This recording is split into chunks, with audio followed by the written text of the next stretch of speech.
హరే కృష్ణ శ్రీమద్ భగవద్గీత యథాతథం 1వ అధ్యాయం 16-18 శ్లోకాలు.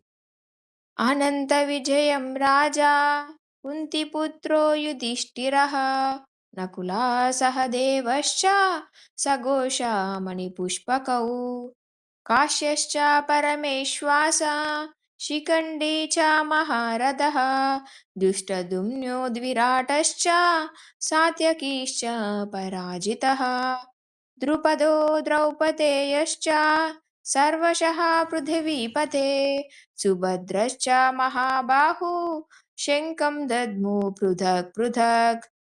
Translation and purport by divine grace AC Bhaktivedanta Swami Srila ప్రభుపాదికి జై. అనువాదం.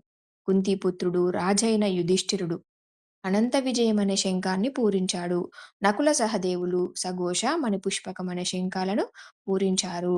గొప్ప విలుకాడైన కాశీరాజు మహారథుడైన శిఖండి, దుష్టద్యుమ్నుడు, విరాటుడు మరియు యుద్ధంలో ఎన్నడూ ఓడిపోని సాత్యకి, ద్రుపదుడు, ద్రౌపదీ కుమారులు మరియు మహాబాహువైన సుభద్రా కుమారుడు అభిమన్యువు మొదలైన వారందరూ ఓ రాజా తమ తమ శంఖాలను విడిగా పూరించారు.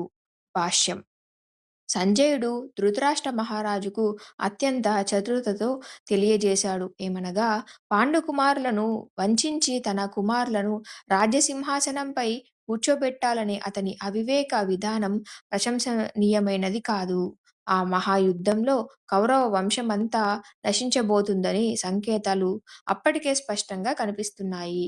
పితామహుడైన భీష్ముని నుండి మొదలుకొని అభిమన్యుడు మొదలైన మనుమల వరకు ప్రపంచంలోని అనేక రాజ్యాల రాజులతో సహా అందరూ అక్కడున్నారు మరియు అందరూ మృత్యువాత పడబోతున్నారు. ఈ మొత్తం విపత్తుకు కారణం ధృతరాష్ట్ర మహారాజే. ఎందుకంటే అతడు తన కుమారులు అనుసరించిన విధానాన్ని ప్రోత్సహించాడు. హరే కృష్ణ.